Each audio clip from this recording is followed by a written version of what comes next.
എൻ്റെ പ്രിയപ്പെട്ട വിഷയം, ഈ വിശ്വാസമായാലും സ്നേഹമായാലും രണ്ട് കാര്യം സംഭവിക്കുന്ന ബൈബിൾ പറയണത്. വിശ്വാസത്തിനായാലും നമ്മൾ ദൈവത്തെ കണ്ടെത്താൻ വേണ്ടി നമ്മളെ സഹായിക്കുന്ന വാഹനം എന്ന് പറഞ്ഞാൽ വിശ്വാസം തന്നെയാണ്.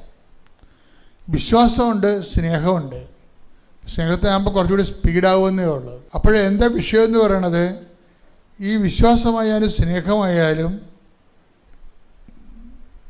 ഇതിന് രണ്ടും ഡാമേജ് സംഭവിക്കാനുള്ള സാധ്യതയുണ്ട്. അത് നമ്മൾ പ്രിക്കോഷൻ ഉണ്ടാകണം. ഇപ്പം ഞാൻ ഒന്ന് നിങ്ങളോട് നേരത്തെ പറഞ്ഞായിരുന്നു, എന്താണ് വിശ്വാസത്തിനുള്ളൊരു കുഴപ്പം എന്താണ്, ചില സമയത്ത് അത് ക്ഷയിച്ചു പോകാൻ സാധ്യതയുണ്ട്. അതുകൊണ്ടാണ് കർത്താവ് പറഞ്ഞത്, മധ്യസ്ഥ പ്രാർത്ഥന കൊണ്ടായിരിക്കും എപ്പോഴും വിശ്വാസത്തെ ക്ഷയിച്ചു പോകുന്നത് പരിഹരിക്കാൻ പറ്റത്തുള്ളൂ. നിങ്ങൾക്ക് വേണ്ടി മധ്യസ്ഥ പ്രാർത്ഥന നടത്താൻ പറ്റുന്ന ഒരാളെ നിങ്ങൾ കണ്ടെത്തണം. അല്ലെങ്കിൽ അതുകൊണ്ടാണ് ഞാൻ നിങ്ങളെ എപ്പോഴും അഖണ്ഡ ജപമാല ഗ്രൂപ്പുകൾ ഉണ്ടാക്കി അതിൽ ചേർക്കേണ്ട കാര്യം. അതാത് പ്രദേശങ്ങളുള്ളവർ ഒരുമിച്ച് പ്രാർത്ഥിക്കണം. അതാത് പ്രദേശങ്ങൾ ഉടമ്പടി എടുത്തവർ, അപ്പം വിദേശ രാജ്യങ്ങളെല്ലാം ഒത്തിരിയേറെ ഉടമ്പടി ഗ്രൂപ്പുകളുണ്ട്. നമ്മുടെ നാട്ടിലുമുണ്ട് ഉടമ്പടി ഗ്രൂപ്പുകൾ, അഖണ്ഡ ജപമാല ചൊല്ലി പ്രാർത്ഥിക്കുന്നവർ. എന്തിനാണ്? നമ്മുടെ വിശ്വാസത്തിൻ്റെ നമ്മൾ ആ വിഷയത്തിൽ എത്തിച്ചേരുന്ന വരെയുള്ള സമയത്ത് നമ്മളെ വിശ്വാസത്തെ നിലനിർത്തിക്കൊണ്ടിരിക്കാനാണ് ഈ പ്രാർത്ഥനാ ഗ്രൂപ്പുകൾ സഹായിക്കുന്നത്. ഇപ്പോൾ സജാത്യ പ്രാർത്ഥനാ ഗ്രൂപ്പുകളെന്ന് പറയണത് ഉടമ്പടി എടുത്തവരുടെ കൂട്ടായ്മയാണെങ്കിൽ അവർക്ക് ഉടമ്പടിയെക്കുറിച്ച് അറിയാൻ പറ്റും, ഉടമ്പടി ജീവിതത്തെക്കുറിച്ച് അറിയാൻ പറ്റും. അവരതിനൊക്കെ ട്രെയിനാണ് ചെയ്തിരിക്കുന്നത്. പിന്നെ മാതാവിൻ്റെ മധ്യസ്ഥതയിലുള്ള സുവിശേഷം വേറെയാണ് അവർ ചെയ്യണത്. അപ്പം അതുകൊണ്ട് തന്നെ ഈ വിശ്വാസം ക്ഷയിക്കാതിരിക്കാൻ വേണ്ടി പരസ്പരം പ്രാർത്ഥിക്കുന്നൊരു സംവിധാനം നിങ്ങൾ ഇല്ലെങ്കിൽ നിങ്ങൾ ഉണ്ടാക്കണം. അല്ലെങ്കിൽ അടുത്തുള്ള ഉടമ്പടി പ്രാർത്ഥനാ ഗ്രൂപ്പിലേക്ക് നിങ്ങൾ പ്രവേശിച്ചുകൊണ്ട് പരസ്പരം പ്രാർത്ഥിച്ച് ബലം പ്രാപിച്ച് നിങ്ങളുടെ വിഷയം നടക്കുന്ന ശേഷവും നിങ്ങൾ ബലമായിട്ട് നിൽക്കാൻ വേണ്ടി പരിശ്രമിക്കണം. രണ്ടാമത്തെ ഒരു വിഷയം എന്ന് പറയുന്നത്, വിശ്വാസം ക്ഷയിക്കണ പോലെ തന്നെയാണ് വേറൊരു കുഴപ്പമുണ്ട്, സ്നേഹം തണുത്തു പോകും. അതും ഒരു വിഷയമാണ്. ഈ വിശ്വാസം ക്ഷയിച്ചു പോകും, സ്നേഹം തണുത്തു പോകുമെന്ന് പറയണത് എൻ്റെ ഒരു സങ്കല്പത്തിൽ പറയണതല്ല, കർത്താവിൻ്റെ വചനത്തിലുള്ളതാണത്. എങ്കിലും മനുഷ്യപുത്രൻ വരുമ്പോൾ ഭൂമിയിൽ വിശ്വാസം കണ്ടെത്തുമെന്ന് ചോദിക്കുമ്പോൾ തന്നെ അധർമ്മം വർദ്ധിക്കുമ്പോൾ സ്നേഹം തണുത്തു പോകുമെന്ന് പറയുന്നത്. Take the bed of God. ശ്രുതികട്ടെ hallelujah hallelujah hallelujah hallelujah. Mathayi 24:12 അധർമ്മം വർദ്ധിക്കുന്നതിനാൽ പലരുടെയും സ്നേഹം തണുത്തു പോകും. ഇപ്പം ഒരു വിഷയം, നമ്മളൊരു ദൈവത്തിലേക്ക് എത്തിച്ചേരണതിന് നമുക്കെന്ത് വേണം? വിശ്വാസം വേണം, പ്രത്യാശ വേണം, സ്നേഹം വേണം. വിശ്വാസത്തിന് എന്ത് സംഭവിക്കും? വിശ്വാസം ചിലപ്പോൾ ക്ഷയിച്ചു പോകും. സ്നേഹത്തിന് എന്ത് സംഭവിക്കും? സ്നേഹം തണുത്തു പോകും. അതാണ് വിഷയം. എല്ലാവർക്കും സംഭവിക്കുന്നത് അതാണ്. ഈ നമുക്ക് ദൈവത്തിൽ എത്തിച്ചേരാൻ വേണ്ടി ഉള്ളത് എന്താണ്? വിശ്വാസം, പ്രത്യാശ, സ്നേഹമാണ്. വിശ്വാസത്തിന് എന്ത് സംഭവിക്കും? വിശ്വാസം കാലങ്ങൾ ചെല്ലും തോറും വിശ്വാസം പരിപോഷിതമാകുന്നില്ലെങ്കിൽ വിശ്വാസം ക്ഷയിച്ചു പോകും. പ്രാർത്ഥനാ ജീവിതം കൊണ്ട്, കൂട്ടായ്മയില്ലായ്മ കൊണ്ട് വിശ്വാസം ക്ഷയിച്ചു പോകും. പിന്നെ വിശ്വാസത്തേക്കാൾ വലുതാണ് ദൈവസ്നേഹം. അത് വിശ്വാസത്തിൽ നിന്നാണ് ദൈവസ്നേഹം ഉണ്ടാകണം, അല്ല വെറുതെ ദൈവസ്നേഹം ഉണ്ടാകത്തില്ല. അപ്പം വിശ്വാസത്തിന് പറഞ്ഞാൽ ദൈവസ്നേഹത്തിനും കുഴപ്പമുണ്ടാവും, അതും സേഫല്ല. ദൈവസ്നേഹവും നമുക്കുണ്ടാകുന്ന ദൈവസ്നേഹവും സേഫല്ല. എന്ത് സംഭവിക്കും? അധർമ്മം വർദ്ധിക്കണമെങ്കിൽ സ്നേഹം തണുത്തു പോകും. അതാണ് ഒരു വിഷയമാണ്. സ്നേഹം ഉണ്ടാവും, പക്ഷേ തണുത്തിരിക്കും. തണുത്താൽ എന്താ? ഞാൻ പണ്ട് ഇടുക്കി ധ്യാനിപ്പിക്കാൻ പോയി, നെടുങ്കണ്ടത്ത്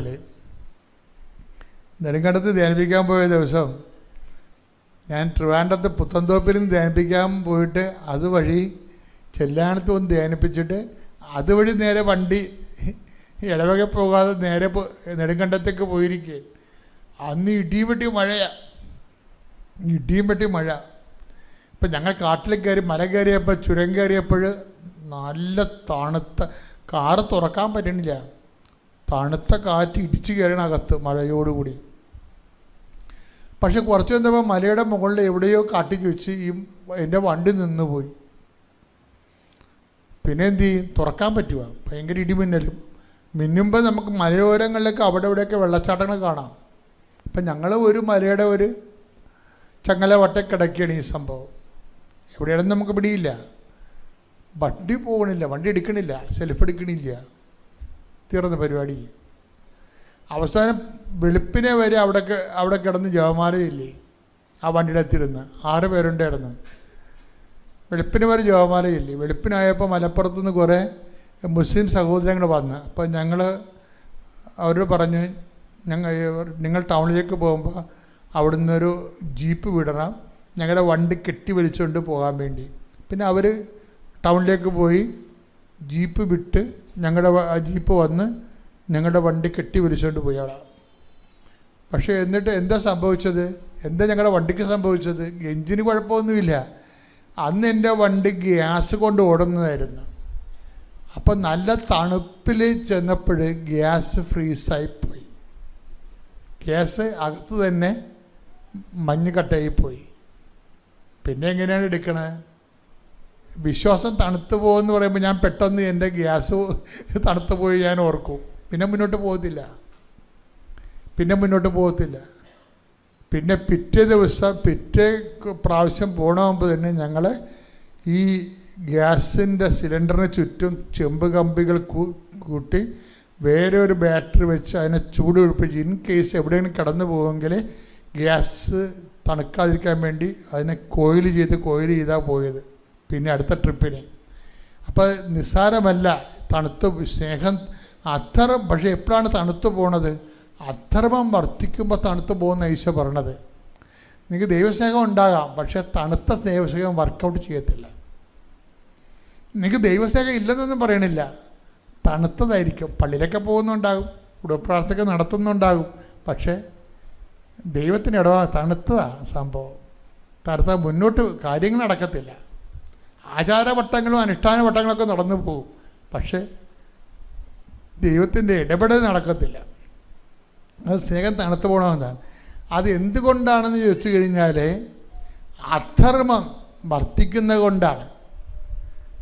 അധർമ്മം വർദ്ധിച്ചാൽ സ്നേഹം തണുത്തു പോകും. ഇപ്പം നിങ്ങളുടെ വീട് ജപ്തിയാകാൻ പോണെന്ന് പറഞ്ഞ് നിങ്ങൾ മോങ്ങി തേങ്ങി ഒരു സ്ഥലത്ത് നിന്ന് നിങ്ങൾ 1,00,000 രൂപ വാങ്ങിച്ച് ജപ്തിയിൽ നിന്ന് രക്ഷപ്പെട്ട്, പക്ഷെ നിങ്ങൾക്ക് 1,00,000-ന് 2,00,000 കിട്ടുമ്പോഴും നിങ്ങൾ ആ സമയത്ത് എന്ത് ചെയ്യും? ഓണത്തിന് ഓഫറുണ്ടെന്ന് പറഞ്ഞ് ഫ്രിഡ്ജ് വാങ്ങിച്ച് വെച്ചു. അവിടെ 1,00,000 രൂപ കൊടുക്കത്തില്ല.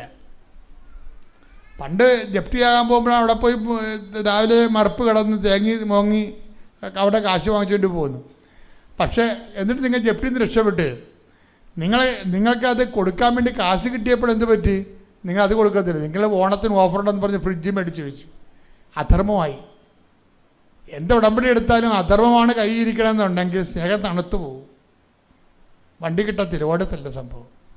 ഇതിനാണ് അനുതാപം എന്ന് പറഞ്ഞതിൻ്റെ കാരണം. അധർമ്മം ഉണ്ടാകുന്ന നോക്കണം. അധർമ്മം എല്ലാവർക്കും ഉണ്ടാവും. ആദ്യം തന്നെ ഈശോയ്ക്കും അമ്മ മാതാവിനും 1000 നന്ദി. എൻ്റെ പേര് അമല. ഞങ്ങൾ വരുന്നത് ബാംഗ്ലൂരിൽ നിന്നാണ്. എൻ്റെ ഹസ്ബൻഡ് ജോജി. ഞാൻ ആദ്യമായിട്ട് കൃപാസനത്തിനെ കുറിച്ച് കേൾക്കുന്നത് എൻ്റെ അങ്കിൾ വഴിയാണ്. ഞാൻ ആദ്യം എൻ്റെ ഫസ്റ്റ് ജോബ് എനിക്ക് ട്രെയിനിങ് കിട്ടുന്നത് മുംബൈയിലായിരുന്നു. അവിടെ നിന്ന് എൻ്റെ കൂട്ടുകാർക്കൊക്കെ ബാംഗ്ലൂർ കിട്ടി, പക്ഷേ എനിക്ക് കിട്ടുന്നില്ലായിരുന്നു. ഞാൻ ഒരുപാട് റിക്വസ്റ്റ് ചെയ്തിട്ടും ഒന്നും കിട്ടുന്നില്ല. അപ്പോഴാണ് എൻ്റെ അങ്കിൾ പറയുന്നത് ഇങ്ങനെ light the candle prayer request ഉണ്ട്, സോ അതിൽ റിക്വസ്റ്റഡ്. ഞങ്ങൾ ആക്ച്വലി എൻ്റെ അമ്മയുടെ വീട് ഇവിടെ ആലപ്പുഴ തന്നെ കൊമ്മാടിയിലാണ്. പക്ഷേ ഒരിക്കലും ഞാൻ അത്രയും ഇതിനെക്കുറിച്ച് അങ്ങനെ എൻ്റെ മമ്മിയൊക്കെ പറഞ്ഞ് കേട്ടിട്ടുണ്ട്, പത്രമൊക്കെ തന്നിട്ട് പറഞ്ഞിട്ടുണ്ട് തലേൻ്റെ അടിയിൽ വെച്ച് പ്രാർത്ഥിക്കുക. പക്ഷെ അപ്പോഴൊന്നും എനിക്കങ്ങനെ വിശ്വാസമൊന്നും വന്നിട്ടില്ലായിരുന്നു. ഞാനൊക്കെ ഇങ്ങനെ ജസ്റ്റ് വെച്ചിട്ടുണ്ടായിരുന്നു, അത്രേ ഉള്ളൂ. പക്ഷേ ഞാൻ ഈ പ്രെയർ റിക്വസ്റ്റ് ഇടുകയും ഒരിക്കലും ആർക്കും കൊടുക്കത്തില്ലായിരുന്നു. ഇമ്മീഡിയറ്റ്ലി ഞാനിങ്ങനെ ഇങ്ങനെ പറഞ്ഞു നോക്കുന്ന എനിക്ക് ആരോ പറയുന്ന പോലെയും എൻ്റെ മാനേജറിനോട് ഞാൻ പോയി സംസാരിക്കുകയും പുള്ളി അത് അപ്രൂവ് ചെയ്യുകയും എനിക്ക് ഇമ്മീഡിയറ്റ്ലി ബാംഗ്ലൂരിലേക്ക് എനിക്ക് തിരിച്ച് ട്രാൻസ്ഫർ കിട്ടി. അങ്ങനെയാണ് എൻ്റെ ആദ്യത്തെ വിശ്വാസം തുടങ്ങുന്നത്. പിന്നെ എൻ്റെ ജീവിതത്തിൽ ഓരോ തടസ്സങ്ങൾക്കും ഞാൻ പ്രെയർ റിക്വസ്റ്റ് ഇട്ടു തുടങ്ങി. അപ്പോഴും എനിക്ക് ഈ കവനനെ കുറിച്ചൊന്നും അറിയത്തില്ലായിരുന്നു. ഞാൻ എൻ്റെ മമ്മി ഉടമ്പടി എടുക്കാനായിട്ട് ഞങ്ങളിങ്ങനെ വെക്കേഷൻ വന്ന സമയത്ത് എൻ്റെ മമ്മി ഇവിടെ ഉടമ്പടി എടുത്തു. ആ സമയത്ത് ഞാനൊരു ജോബ് സ്വിച്ചിന് വേണ്ടി ട്രൈ ചെയ്യുകയും ഓൾറെഡി വേറെ ഒരെണ്ണം കിട്ടിയിട്ടുണ്ടായിരുന്നു. പക്ഷേ ഞാൻ അത്ര സാറ്റിസ്ഫൈഡ് അല്ലായിരുന്നു എൻ്റെ ആ ഒരു എക്സ്പീരിയൻസിനും പാക്കേജും ആയിട്ട്. അപ്പോൾ എൻ്റെ മമ്മി ഇങ്ങനെ ഉടമ്പടി എടുക്കുന്ന സമയത്ത് ഞാനിങ്ങനെ പറഞ്ഞു, എൻ്റെ മമ്മി ചോദിച്ചു, നിനക്ക് എത്രയാണ് നീ ഉദ്ദേശിക്കുന്ന പാക്കേജ്? ഞാൻ പറഞ്ഞു, മമ്മി ഇത് കിട്ടിയാലല്ലേ എൻ്റെ ഈ ഒരു എക്സ്പീരിയൻസിന് പറ്റുള്ളൂ എന്ന്. മമ്മി അത് എഴുതി വെച്ചു. ഞാൻ ഇവിടെ നിന്ന് ഇറങ്ങി എൻ്റെ മമ്മിയുടെ വീട്ടിലെത്തുകയും പെട്ടെന്ന് 2 മാസം മുൻപ് എൻ്റെ ഇൻ്റർവ്യൂ കഴിഞ്ഞ സ്ഥലത്തുനിന്ന് എനിക്കൊരു കോള് വരുവാണ്. ഞാൻ ഇങ്ങനെ സെലക്ട് ആയിട്ടുണ്ട്. അപ്പം ഞാൻ പറഞ്ഞു, ഞാനിപ്പോൾ വേറൊരു ഓർഗനൈസേഷനിൽ ജോയിൻ ചെയ്യാനിരിക്കുമായിരുന്നു. അപ്പോൾ അവർ പറഞ്ഞു, അവർ എത്രയാണ് തരുന്നതെന്ന് ചോദിച്ചു. ഞാൻ പറഞ്ഞു, ഇത്രയാണ്. അപ്പോൾ അവർ പറഞ്ഞു, 1 മിനിറ്റ് എന്നും പറഞ്ഞ് അവർ കട്ട് ചെയ്തു. അത് കഴിഞ്ഞിട്ട് എനിക്കൊരു കോള് വന്നു. ഞാൻ പോലും പ്രതീക്ഷിക്കാത്ത ഒരു പാക്കേജിൽ എനിക്ക് അമ്മ മാതാവ് എനിക്ക് ജോലി തന്നു. അപ്പോൾ എൻ്റെ വിശ്വാസം ശരിക്കും കൂടി. പക്ഷെ അപ്പോഴും എൻ്റെ വിചാരം ഇവിടെ വന്ന് ഉടമ്പടി എടുത്ത കാര്യങ്ങൾ മാത്രം സാധിക്കും എന്ന് മാത്രമാണ്. പക്ഷേ ഞാനപ്പോൾ എൻ്റെ ഓരോ കാര്യങ്ങൾക്കും ഞാനിങ്ങനെ വന്ന് ആദ്യം ഓൺലൈൻ കവനൻ്റ് അങ്ങനെയൊക്കെ എടുത്തു. പക്ഷേ 2022 എനിക്ക് ഒരു വലിയൊരു ബുദ്ധിമുട്ട്. എൻ്റെ വെഡ്ഡിങ് ഒക്കെ ഫിക്സായി. എല്ലാം 2023 എൻ്റെ വെഡ്ഡിങ് നടക്കുവാണ്. അങ്ങനെ എല്ലാം ഫിക്സായിരിക്കുന്ന സമയത്ത് എനിക്ക് പെട്ടെന്ന് എൻ്റെ ഒരു സൈഡ് ഓഫ് ഫേസിൽ എനിക്കിങ്ങനെ പാച്ചസ് പോലെ വന്നു. ആദ്യം വിചാരിച്ചു ഓക്കെ എന്തെങ്കിലും കാൽഷ്യത്തിൻ്റെ അങ്ങനെ ഡെഫിഷ്യൻസി ആയിരിക്കുന്നു. പെട്ടെന്ന് അങ്ങോട്ട് സ്പ്രെഡാകാൻ തുടങ്ങി. ഒരു 3 ദിവസത്തിനുള്ളിൽ അത് പെട്ടെന്ന് അങ്ങ് സ്പ്രെഡായി. അപ്പോൾ എനിക്ക് പേടിയായി. ഞാൻ ഡോക്ടറിനെ പോയി കൺസൾട്ട് ചെയ്തു. അപ്പോൾ ഡോക്ടർ പറഞ്ഞു, പെട്ടെന്ന് എന്തോ വല്ല വാക്സിനേഷനോ അല്ലെങ്കിൽ എന്തെങ്കിലും വിഷമോ എന്തെങ്കിലും തട്ടിയിട്ടുണ്ടോ, പെട്ടെന്ന് എന്തോ ഓട്ടോ ഇമ്മ്യൂൺ ഇഷ്യൂ കാരണം സെഗ്മെൻ്റൽ വിറ്റിലിഗോ പോലെ ഇങ്ങനെ വന്നേക്കുവാണ്. അതിനി എന്ത് ചെയ്യണമെന്നറിയില്ല. ഞാനാണെങ്കിൽ മാസ്ക് ഇട്ടുകൊണ്ട് മാത്രം എല്ലായിടത്തും പോകാൻ തുടങ്ങി. എനിക്ക് ഭയങ്കര ബുദ്ധിമുട്ടായി. എൻ്റെ ആ സമയത്ത് കോവിഡ് ടൈം ആയിരുന്നു. അതാണ് അത്ര വലിയ പ്രശ്നമില്ലായിരുന്നു മാസ്ക് ഇട്ടുകൊണ്ട്. പിന്നെ അങ്ങോട്ട് അത് മാറുന്ന സമയമാണ് എല്ലാവരും ചോദിക്കാൻ തുടങ്ങി, നീ എന്തിനാ മാസ്ക് ഇട്ടുകൊണ്ട് നടക്കുന്നേ? എൻ്റെ വെഡ്ഡിങ്ങും എനിക്ക് എന്ത് ചെയ്യണമെന്നറിയാതെയായി. അപ്പോൾ ഞാൻ അങ്ങനെ ഇവിടെ വന്ന് ഉടമ്പടി എടുത്തു. ഞാൻ ശരിക്കും അത് കഴിഞ്ഞിട്ട് ഉടമ്പടി തൈലം ഞാൻ തേച്ച് പ്രാർത്ഥിക്കാൻ തുടങ്ങി. ഉപ്പ് കഴിക്കാൻ തുടങ്ങി. അത് കഴിഞ്ഞ് എനിക്ക് പെട്ടെന്ന് തിരിച്ചു തന്നപ്പോൾ എനിക്ക് ഒരു ക്ലിനിക്കിനെ കുറിച്ച് എനിക്ക് റെഫറൻസ് കിട്ടുകയും ഞാൻ അവിടെ പോവുകയും എനിക്ക് പെട്ടെന്ന് തന്നെ എൻ്റെ വെഡ്ഡിങ്ങിന് മുൻപ് തന്നെ എനിക്ക് ഓൾമോസ്റ്റ് എൻ്റെ മുഖത്തുണ്ടായിരുന്ന ഓൾമോസ്റ്റ് 80-90% അത് മാറുകയും ചെയ്തു. അത് ഞാൻ പൂർണ്ണമായിട്ട് വിശ്വസിക്കുന്നു. അത് മാതാവ് തന്നെ ഇടപെട്ട് എനിക്കത് ഹീലിംഗ് തന്നതാണെന്ന്. അത് കഴിഞ്ഞിട്ട് ഒരുപാട് കാര്യങ്ങൾ, ചെറിയ ചെറിയ കാര്യങ്ങൾക്ക്, ജോലിക്ക്, എല്ലാത്തിനും ഞാൻ ആഗ്രഹിച്ച പോലെ അതേപോലെ എൻ്റെ ഹസ്ബൻഡിനും ഒക്കെ എനിക്ക് ജോലി തന്ന് അനുഗ്രഹിക്കുകയും ചെയ്തു. അപ്പോഴൊക്കെയും ഞാൻ എൻ്റെ വിചാരം ഇങ്ങനെ വന്ന് പ്രാർത്ഥിക്കുകയും കാര്യം നടന്നു. അത് കഴിഞ്ഞ് വരുമ്പോൾ എൻ്റെ ബൈബിൾ വായന എല്ലാം പതുക്കെ മുടങ്ങും. പിന്നെയും ബാക്ക് ടു നോർമലാവും. പിന്നെ എന്തെങ്കിലും ഒരു ആവശ്യം വരുമ്പോൾ ഞാൻ പിന്നെയും വന്ന് ഇവിടെ ഉടമ്പടി പുതുക്കും. അങ്ങനെയായിരുന്നു ഞാൻ. അത് കഴിഞ്ഞിട്ട് ഞാൻ ആഗ്രഹിച്ച പോലെ തന്നെ പ്രഗ്നൻ്റ് ആയി കഴിഞ്ഞിട്ട് പെട്ടെന്ന് അപ്പോഴൊന്നും എൻ്റെ ഹസ്ബൻഡിന് നല്ലൊരു ജോലിയും ഒക്കെ കിട്ടി. അപ്പോഴേക്കും ഞാൻ എൻ്റെ ബാക്ക് ടു നോർമൽ ലൈഫിലേക്ക് ആയപ്പോഴേക്കും എനിക്ക് പെട്ടെന്ന് ബ്രസ്റ്റിൽ, ഞാൻ പ്രഗ്നൻ്റ് ആയിരുന്ന സമയത്ത് ഒരു 3rd മന്തിൽ എനിക്ക് ബ്രസ്റ്റ് പെയിൻ, ഭയങ്കര ബ്രസ്റ്റ് പെയിൻ, അതൊരു ലെഫ്റ്റ് സൈഡിലെ ബ്രസ്റ്റിന് ഭയങ്കര പെയിൻ. അപ്പോൾ ഞാൻ വിചാരിച്ചു ഓക്കെ, എല്ലാവരും പറഞ്ഞു അത് ഈ ഒരു പ്രഗ്നൻസിയിലുള്ളതാണ്, ചേഞ്ചസ് ഇൻ ബോഡിയിൽ വരുന്നതാണ് എന്ന് വിചാരിച്ചു. അത് കഴിഞ്ഞ് എനിക്ക് സഹിക്കാൻ പറ്റാതെ എനിക്ക് കിടന്നുറങ്ങാൻ പറ്റുന്നില്ല. അപ്പോൾ എൻ്റെ റെഗുലർ ചെക്കപ്പിൽ ഞാൻ ഡോക്ടറിനോട് പറഞ്ഞു, ഡോക്ടർ ഇങ്ങനെയുണ്ട്. അപ്പോൾ ഡോക്ടർ പറഞ്ഞു അത് ഇറ്റ്സ് കോമൺ എന്ന് പറഞ്ഞു. അപ്പോൾ ഞാൻ പറഞ്ഞു ഇല്ല, എനിക്ക് ഉറങ്ങാൻ പോലും പറ്റുന്നത്. അപ്പോൾ ഡോക്ടർ പറഞ്ഞു അത് നോക്കട്ടെ എന്ന് പറഞ്ഞപ്പോൾ ഡോക്ടർ പറഞ്ഞു ഇത് ഡസൻ ലുക്ക് നോർമൽ, ഇമീഡിയറ്റ്ലി തന്നെ സ്കാൻ ചെയ്യണമെന്ന് പറഞ്ഞു. ഞാൻ സ്കാനിങ്ങിന് ഇതാക്കി. അപ്പോൾ അവർ എന്തൊക്കെയോ പറയുന്നുണ്ട്, എനിക്കൊന്നും മനസ്സിലാകുന്നില്ല. ഡോക്ടർ പറഞ്ഞു അത് എന്തോ നീഡ്ലിങ് ചെയ്തിട്ട് അത് കൾച്ചറിന് വിടാം എന്ന് പറഞ്ഞു. അത് കൾച്ചറിന് വിട്ടു. എന്തൊരു പസ്സിൻ്റെ ഇത് വന്നു. അപ്പോൾ അവർ പറഞ്ഞു അത് ഇൻസെഷൻ ചെയ്ത് അത് കളഞ്ഞു കഴിഞ്ഞാൽ അത് മാറും എന്ന് പറഞ്ഞു. അതങ്ങനെ ഞാൻ സെപ്റ്റംബറിൽ ചെയ്തു, പിന്നെ ഒക്ടോബറിൽ ചെയ്തു, ഒരു തവണ ചെയ്തു. അപ്പോഴൊക്കെ എനിക്ക് വേദന കൊണ്ട് പറ്റുന്നില്ല, ഇൻസെഷൻ്റെ വൂണ്ടും ക്ലോസ് ആകുന്നില്ല, അതിൽ നിന്ന് പസ് വന്നുകൊണ്ടിരിക്കുക. അത് കഴിഞ്ഞ് നവംബറിലായപ്പോഴേക്കും അത് ഭയങ്കരമായിട്ട് ഞാൻ ആരോടും പറയുന്നില്ലായിരുന്നു. ഞാൻ നോർമൽ ആൾക്കാർ കാണുമ്പോൾ നോർമലായിട്ട് തന്നെ ഒരു ലൈഫ്, പക്ഷേ എനിക്ക് ഇത് പറയാനോ എനിക്ക് ഇങ്ങനെ ഞാൻ ഗോ ത്രൂ ചെയ്യുന്നുണ്ടെന്ന് എനിക്ക് ആരോടും പറയാനോ ഒന്നും, എൻ്റെ ഫാമിലിക്ക് ഒരുപാട് വിഷമമായി. അത് കഴിഞ്ഞപ്പോൾ ആൻറ്റിബയോട്ടിക്കും അവർക്ക് വലുതായിട്ട് തരാൻ പറ്റുന്നില്ല, കാരണം കൊച്ച് എൻ്റെ ഉള്ളിലുള്ളതുകൊണ്ട് കൊച്ചിനെന്തെങ്കിലും പറ്റുന്ന കാരണം സിവിയറായിട്ടുള്ള ആൻറ്റിബയോട്ടിക്കും തരാൻ പറ്റുന്നില്ലായിരുന്നു. അതിനുശേഷം ഞാൻ വിചാരിച്ചു ഓക്കെ സർജറി. അപ്പോൾ ഡോക്ടർ പെട്ടെന്ന് ഒരു ദിവസം എനിക്ക് ഭയങ്കര സിവിയർ ആയി കഴിഞ്ഞപ്പോൾ ഡോക്ടർ പറഞ്ഞു അത് എടുത്ത് കളയാം, എത്ര എന്ന് പറഞ്ഞ് ഇൻസിഷനും you will take pain like you know antibiotic, let's do a surgery എന്ന് പറഞ്ഞു. അങ്ങനെ ബാംഗ്ലൂരിൽ നല്ല ഒരു ഫേമസ് ഹോസ്പിറ്റലിൽ തന്നെ ഞാൻ കൺസൾട്ട് ചെയ്യുന്ന എൻ്റെ ഗൈനിക്ക് റെഫർ ചെയ്ത് അവിടെ തന്നെ ഞാൻ എൻ്റെ സർജറി ചെയ്തു. സർജറി ചെയ്തതിന് ശേഷം അവർ പറഞ്ഞു ഞങ്ങളിത് ബയോപ്സിക്ക് അയക്കും, let's see what it is, could be a TB or like what condition എന്ന് നമുക്ക് പറയാൻ പറ്റുന്നില്ല, let's send it for biopsy എന്ന് പറഞ്ഞു. എനിക്ക് ബയോപ്സി എന്ന് കേട്ടതോടെ ഞങ്ങളെല്ലാവരും ആകെ ഒട്ടും എനിക്ക് ആകെ തകർന്നു പോയ ആ ഒരു സിറ്റുവേഷനിൽ എന്തെങ്കിലും ആണെങ്കിൽ വാട്ട് വിൽ ഐ ഡു, എൻ്റെ കൊച്ച് എനിക്ക് ഒട്ടും പറ്റുന്നില്ലായിരുന്നു. അപ്പോഴാണ് ഞാൻ എൻ്റെ വിശ്വാസം ശരിക്കും ഞാൻ മുറുകെ പിടിച്ചത്. ഞാൻ 5:30 പ്രാർത്ഥനയ്ക്ക് കൂടാൻ തുടങ്ങി, ഞാൻ ബൈബിൾ വായിക്കാൻ തുടങ്ങി, എല്ലാം ഞാൻ പിന്നെയും ഞാൻ ഉടമ്പടിയിലേക്കുള്ള ജീവിതത്തിലേക്ക് തിരിച്ചു വരുമായിരുന്നു. അതിനുശേഷം എൻ്റെ ഒരു ദിവസം ഞാൻ 5:30 ഇത് കൂടിക്കൊണ്ടിരുന്ന സമയത്ത് അച്ഛൻ ഇങ്ങനെ പറഞ്ഞു, ഞാൻ ബയോപ്സിക്ക് വെയിറ്റ് ചെയ്തിരിക്കുന്ന ആൾക്കാർക്കൊക്കെ വേണ്ടി പ്രാർത്ഥിക്കുന്നു. അന്ന് ദിവസം തന്നെ എൻ്റെ ഈ ബയോപ്സി റിപ്പോർട്ട് വന്നു. അത് ഒരു കണ്ടീഷൻ കോൾ ഗ്രാനുലോമേറ്റസ് ആണെന്ന് പറഞ്ഞു.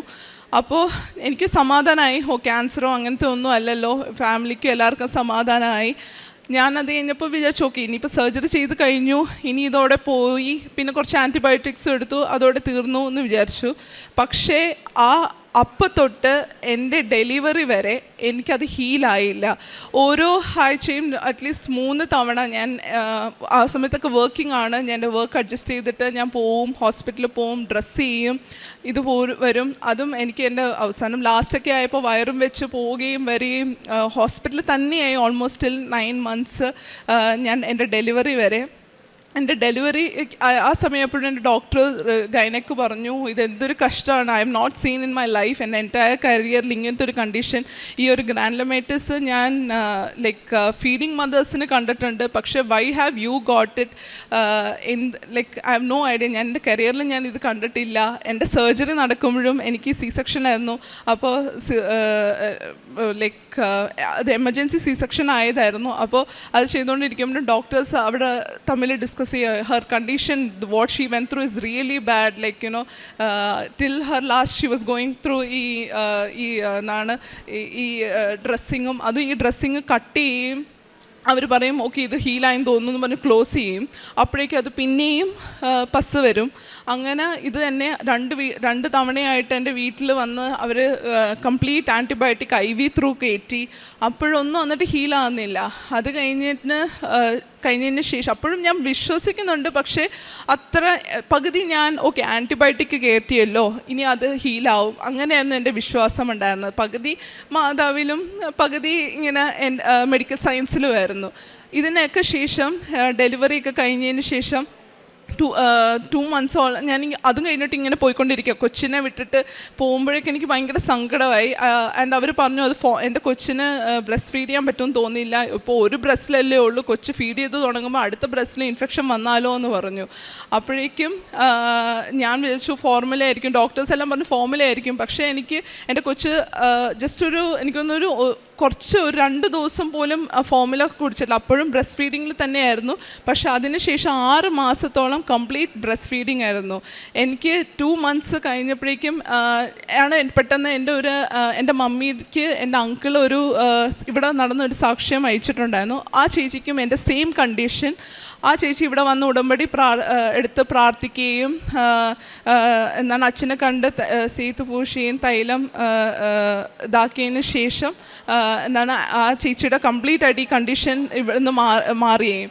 അപ്പോൾ ഞാൻ ആക്ച്വലി 6-ാം മാസത്തിൽ തന്നെ ഇവിടെ അച്ഛനെ വന്ന് കാണുകയും ഞാൻ സീത്ത് അച്ഛൻ തരികയും ഞാനത് എൻ്റെ അടിവയറ്റിൽ തേക്കുകയും. അപ്പോൾ അച്ഛനോട് ഞാൻ പറഞ്ഞു, അച്ഛൻ ഇങ്ങനെ സർജറി ഒക്കെ കഴിഞ്ഞായിരുന്നു, അപ്പോൾ കൊച്ചിന് എന്തെങ്കിലും പറ്റുമോ, എന്തെങ്കിലും എനിക്ക് കംപ്ലീറ്റ് അനസ്തേഷ്യൊക്കെ തന്നിട്ടാണ് അവർ ചെയ്തത്, അപ്പോൾ എന്തെങ്കിലും പറ്റുമോ? അപ്പോൾ അച്ഛൻ പറഞ്ഞു, നിനക്കും കൊച്ചിനും ഒന്നും ഉണ്ടാവില്ല, നീ ഇവിടെ വന്ന് എന്താണ് നന്ദി പറയുമെന്ന് പറഞ്ഞു. ഞാൻ അതേപോലെ തന്നെ എനിക്ക് ഈ സാക്ഷ്യം കൂടി കഴിഞ്ഞിട്ട് അപ്പോഴാണ് എൻ്റെ ഉടമ്പടി ജീവിതം തുടങ്ങുന്നത്.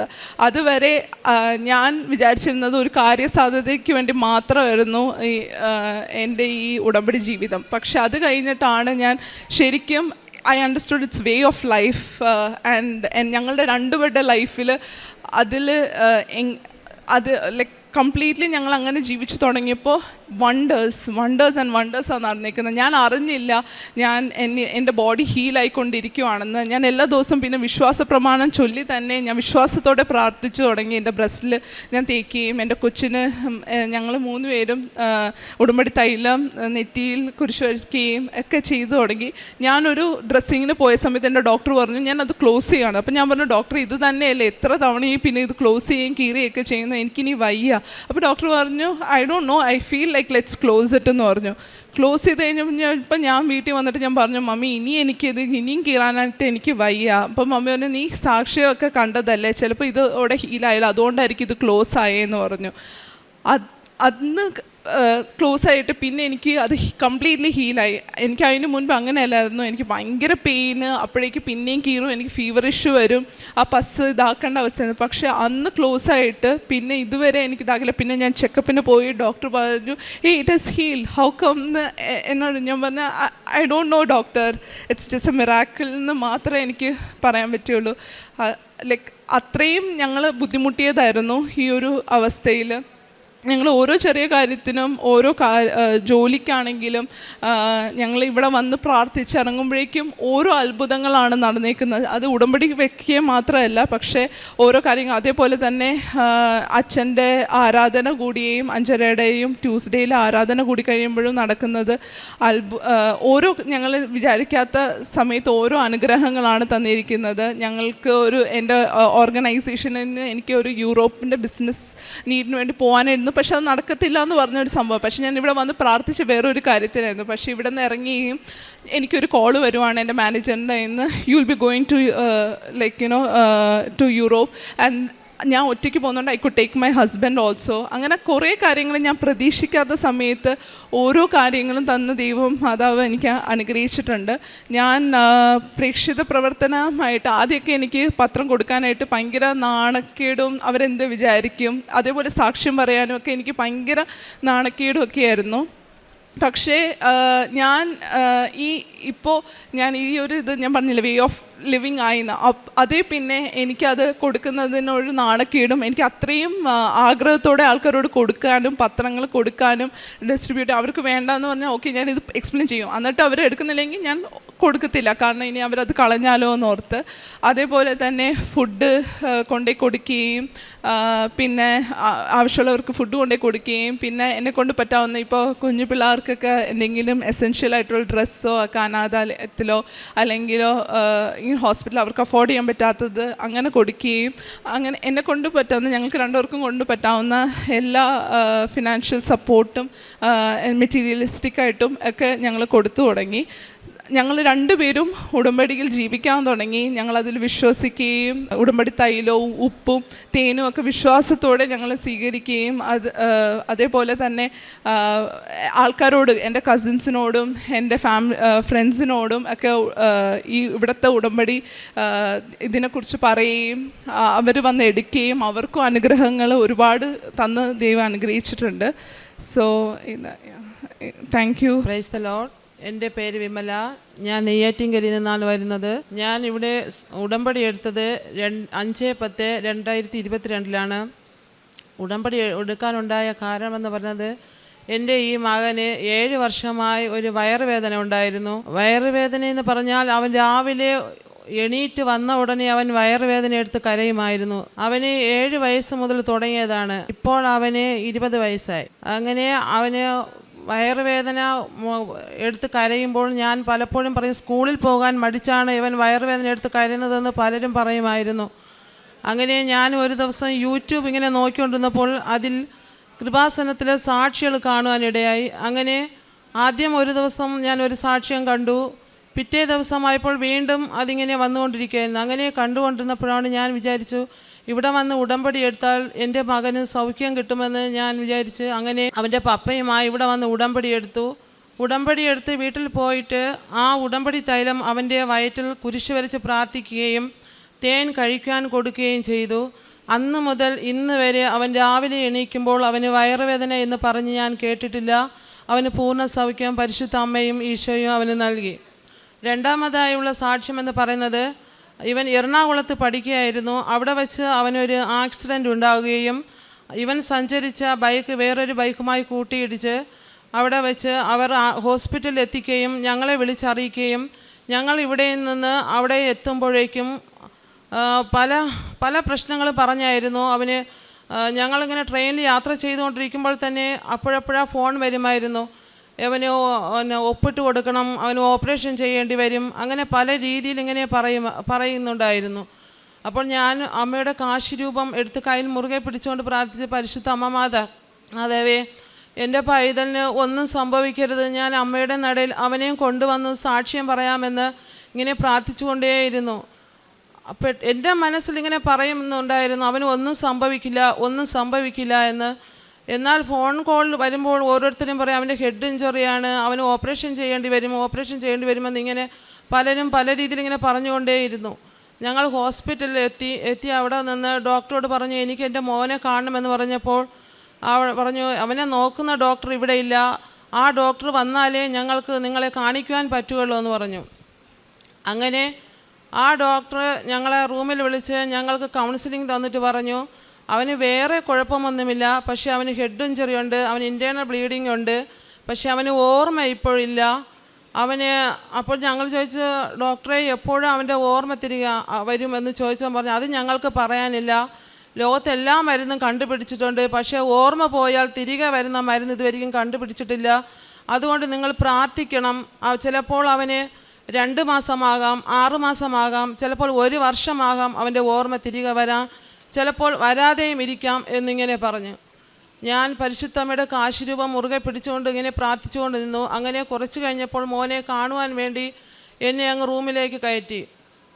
ഞാൻ ഉടമ്പടി തൈലവുമായി ചെന്ന് അവൻ്റെ നെറ്റിയിൽ കുരിശ് വരഞ്ഞ് പ്രാർത്ഥിച്ച് അമ്മയുടെ കാശിരൂപം അവൻ്റെ തലയിൽ വെച്ച് പ്രാർത്ഥിച്ച്, പരിശുദ്ധ അമ്മ മാതാവേ, അവൻ്റെ ഓർമ്മശക്തി എത്രയും പെട്ടെന്ന് അവന് തിരിച്ചു നൽകണമേ, അമ്മയുടെ നടയിൽ വന്ന് ഞാൻ അവനെയും നിർത്തി അമ്മയുടെ മുമ്പിൽ സാക്ഷ്യം പറഞ്ഞോളാം എന്ന് നേരുകയും 1 വർഷം ആകുമെന്ന് പറഞ്ഞത് സ്ഥാനത്ത് 1 മാസമായപ്പോൾ തന്നെ അവൻ്റെ ഓർമ്മശക്തി പഴയതുപോലെ അവന് തിരിച്ചു വരികയും അവൻ്റെ ആരോഗ്യം അവന് പഴയതുപോലെ അവന് തിരികെ കിട്ടുകയും ചെയ്തു. പരിശുദ്ധ അമ്മയ്ക്കും തിരുക്കുമാനും 1000 നന്ദി പറയുന്നു. അതുപോലെ തന്നെ എൻ്റെ രണ്ടാമത്തെ മകന് +2 പരീക്ഷ എഴുതിക്കൊണ്ട് ഇരുന്ന സമയമായിരുന്നു. അവൻ്റെ വിജയത്തിന് വേണ്ടി ഞാൻ ഇവിടെ വന്ന് ഉടമ്പടി എടുത്തിരുന്നു. അവനും ഉന്നതമായ വിജയം നൽകി. പ്രേക്ഷിത പ്രവർത്തനം എന്ന് പറയുന്നത്, ഞാൻ ഇവിടെ നിന്ന് പത്രം വാങ്ങിക്കൊണ്ട് ചെന്ന് ഞങ്ങൾ പള്ളികളിലും ഹോസ്പിറ്റലുകളിലും ഞങ്ങൾ കൊടുക്കുമായിരുന്നു. ഹോസ്പിറ്റലിൽ അതുപോലെ കാരുണ്യ പ്രവൃത്തി ചെയ്യുമായിരുന്നു. ഞങ്ങളുടെ ഹോസ്പിറ്റലിൽ ഊണ് കൊടുക്കുമായിരുന്നു.